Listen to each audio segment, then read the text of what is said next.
The Field Report is a part of the Amateur Radio Network. You are listening to the Field Report for February 20th, 2017. All right, we're looking at this map here at the Shasta Dam, following up on some news on the Oroville Dam. I guess why we should be paying attention about how these dams have been compromised. The idea that government agencies in California would ignore this just bothersome about this, because for the last 12 years, environmental groups have been warning that if these dams are not properly patched up, they're going to cause a major catastrophe. So here we are, it's 12 years later, going back to 2003, these environmental groups had said that, they wanted to see that these dams would be repaired, and they refused to repair it. The California government agencies did not repair it. That just makes no sense. I mean, this was going to happen. What do you say? So now you got people that could be displaced for weeks. They're going to lose all their property value. And I guess the other part of the story is going back to the land rights and the waterways and all these things that have been going on with protests up in the upper Northwest. So now we have this, and I just have to wonder, what is the deal between water and land? And then you hear that George Soros is buying up all this farmland, and I guess you have to add it up in your own head what's really going on, because there's definitely this and much more. Here, let's look at this next map. Here, I'm zooming in. This is the Oroville Dam.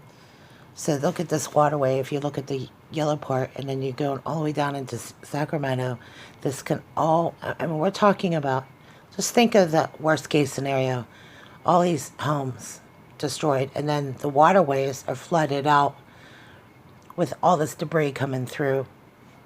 God knows what could happen, what kind of debris that'll be flowing in through other parts of California. This is just insane. The idea that you have to think the worst case scenario right now. Here's the thing. If the worst case scenario is this cannot be prevented, people are going to lose their properties and the value of the land. And at the end of it, who's the cleanup involved, and where do these people go? They go to higher land for obvious reasons. Do they have prepping essentials to, how long? We're talking, they will be displaced, and they will not be able to go back to their homes, the comfort of the lifestyle, their jobs, everything. This is just unbelievable. And the money that was collected to fix the damage, the upkeep of this, okay? And the idea that, let's just assume for right now, this is just the Oroville Dam. What about the other dams, okay? So then now you have a real big crisis in California. You could be looking at other dams that if they didn't fix this problem, then we're looking at all the other. This would impact. California is the 5th largest economy in the world. You have to wonder. Just knowing just what I've already stated, and there's plenty of other reports that back up other things. Let's assume like the earthquakes, destabilize this, and then we have this, and then we have other dams. This is incredible. It's outrageous, and it's upsetting. I suppose if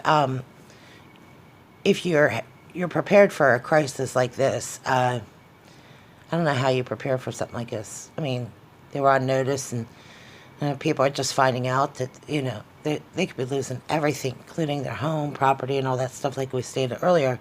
So we got to start somewhere, I guess, relocating, imagine the relocation that would be involved. Just the traffic alone, the frightening, things you have to confront all in a very short amount of time. So, unless you can get out of the area and, it's really hard to get sheltered housing as it is. And you're talking about people have to rip their jobs, It's too big for me to even try to imagine. So I got to start where I do understand is that the prepping, if you could have a bug out back and, you have the means to do that. I mean, who's to say that anybody could come up with that kind of money quickly? I mean, it takes a long time to prepare for a crisis like this. And I'm sure through grants and federal funding that there'll be a way to get help to those people. But I guess the question is the level of corruption. There aren't words for this. It's unbelievable. Well, I hope that anyone that does follow this, if you could help us better understand what's going on here.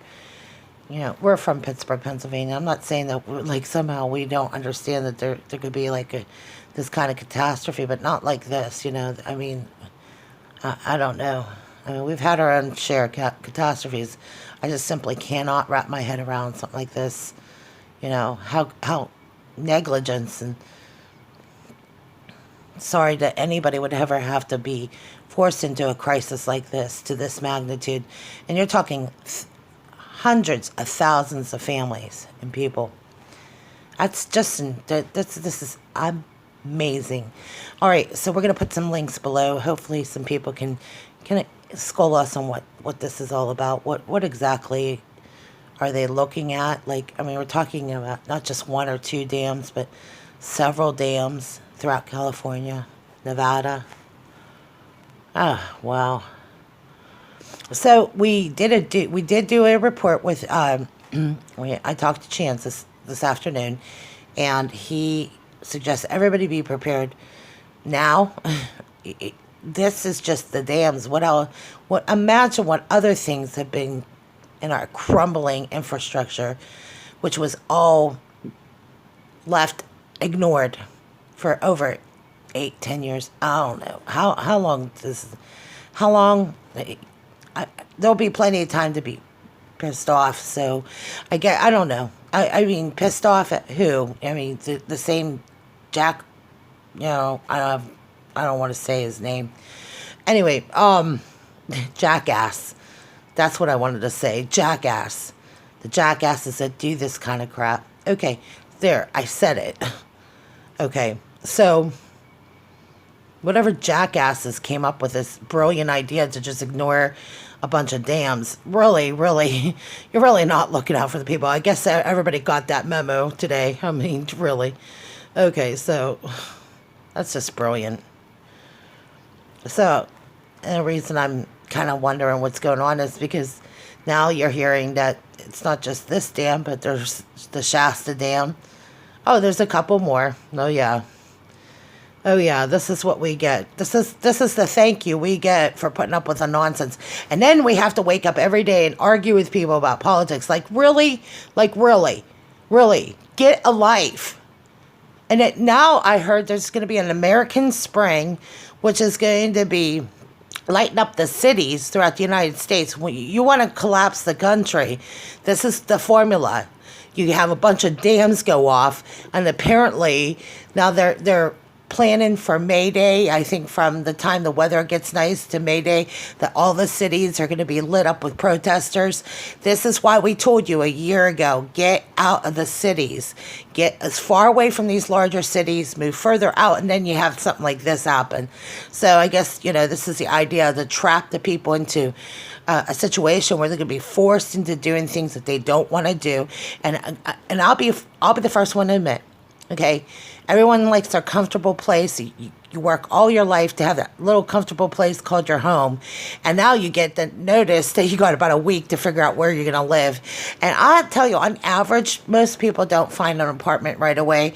It takes weeks to, looking around and pack and plan it out. Oh, yeah. So this is the formula for disaster. I can't think of a more difficult event that you can confront. So here's the alternative. We either get mad at the jackasses or we just simply pray. And this is the answer. Prayer is important here. If people don't believe in prayer, it's time to believe in it. It's the one thing that's going to maybe hold back this from happening. And a lot of people don't really take a lot of credence to prayer. But let me say this, the scalar waves, all that negative energy, all this energy that feeds off this, and all the algorithms and all the things that are going on to track people as it is. They use now the police state cybersecurity threat and all this and that, and now you hear there's going to be an American Spring. I mean, this is just a formula to take down America little by little, fracturing its economy, fracturing the people. And then, now you got these people that are, now you got people that are planning to have an event like, Arab Spring here in America. So there you go. And then, anyone else have any points to make? I mean, just send it my way. I'm just going to put the links here just because this is what's going on. And this is the nonsense we have to put up with every day. And then you have people complain and want to get political. Save it. Save your politics. Save it for another day. This stuff is going to start taking more priority. If you are not ahead of this and you're not prepared and you don't have an alternative or a place to live and you're not trying to get ahead of this, that's the deal. I mean, you heard about this, and if you haven't heard about it, you need to follow up on what the plan is, because this weather's starting to get nice now, and guess what? They have planned protests. That's just amazing. All right, I got to sign out here because I'm just going to get annoyed. Have a great day.